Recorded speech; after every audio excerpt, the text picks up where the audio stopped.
chapter whiffed before the storm. It started with the smell of bleach and the ache in her lower back.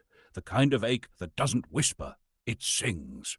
A dull hymn of overworked nerves and ignored dreams, carried by tired feet and bitter fluorescent lights. Fiona stood in the back corridor of the hotel, hands raw from scrubbing, uniform damp with sweat and other people's expectations. She stared at the cracked tile floor, that same corner tile she always noticed, the one with the hairline fracture that looked like a map to nowhere. Her spine was a live wire, her soul even louder. She wasn't sad. She was done. Not in the dramatic burn-it-all kind of way. No, Fiona's flavor of done was quieter, like the last breath of a candle right before it dies. Subtle. Final. The manager had barked something about holiday weekends and double shifts. Again, the pay didn't budge. The freedom wasn't coming, and her old dream of just finding a stable job now felt like a bad joke she didn't know she'd told.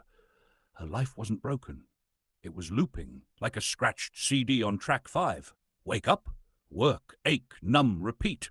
That night she shuffled into her off-grid cabin bus hybrid, lit a candle because the power bill could wait, and collapsed into the cushions with a sigh so deep it belonged to the earth.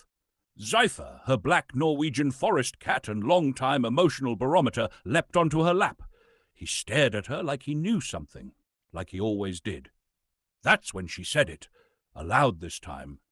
There has to be another way. The wind hushed. The candle flame shivered.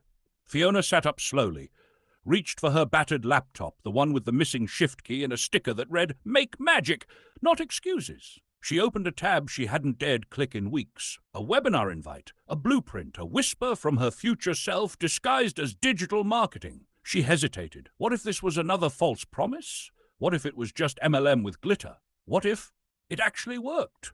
The fear of trying warred with the fear of staying the same. She clicked.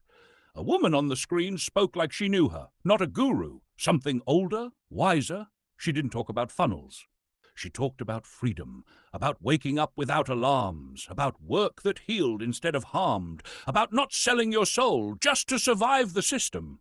Fiona's chest cracked open. Tears she didn't authorize traced down her cheek. Zyphyr curled tighter. She didn't sign up that night. She committed. And that's the moment Fiona Blackstar was born. Not when she launched. Not when she made her first sale. Not when people started following her. No, it was the moment she said, "I am willing to believe in a different timeline." And the universe whispered back, "Good, we've been waiting."